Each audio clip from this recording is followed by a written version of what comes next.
শাকিব খান নিজেকে আর কতবার প্রমাণ করতে হবে এই বাংলাদেশের টলিউড ইন্ডাস্ট্রিতে?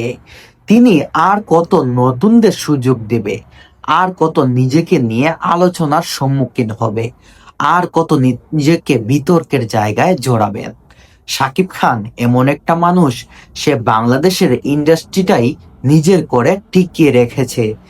শাকিব খান পরে বাংলাদেশ সিনেমা ইন্ডাস্ট্রিতে ধরে রাখার মতো একটা নায়ক আপনি আমাকে দেখান, যেই নায়কগুলা মেগাস্টার শাকিব খানকে নিয়ে তার পিছনে হোক বা তার সামনে হোক তাকে নিয়ে আলোচনা করত। এবার দেখুন, শাকিব খানের বরবাদ সিনেমার পর শাকিব খানের ক্রেজটা এমন লেভেলে গিয়ে পৌঁছেছে, যেখান থেকে শাকিব খানকে আর কখনোই পিছনের দিকে তাকাতে হবে না। শাকিব খান বর্তমানে লাখে অবস্থান করছে না, শাকিব খান বর্তমানে কোটিতে অবস্থান করছে।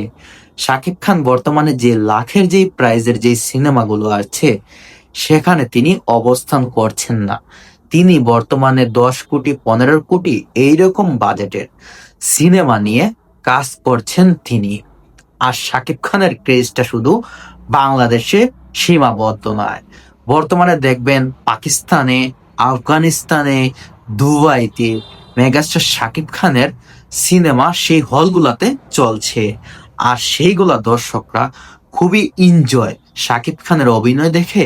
দুবাইয়ের দর্শকরা, আফগানিস্তানের যে দর্শকগুলা আছে, শাকিবকে ভালোবাসে যে মানুষগুলা আছে, তারা খুব বেশি এনজয় করছেন এই বিষয়টা।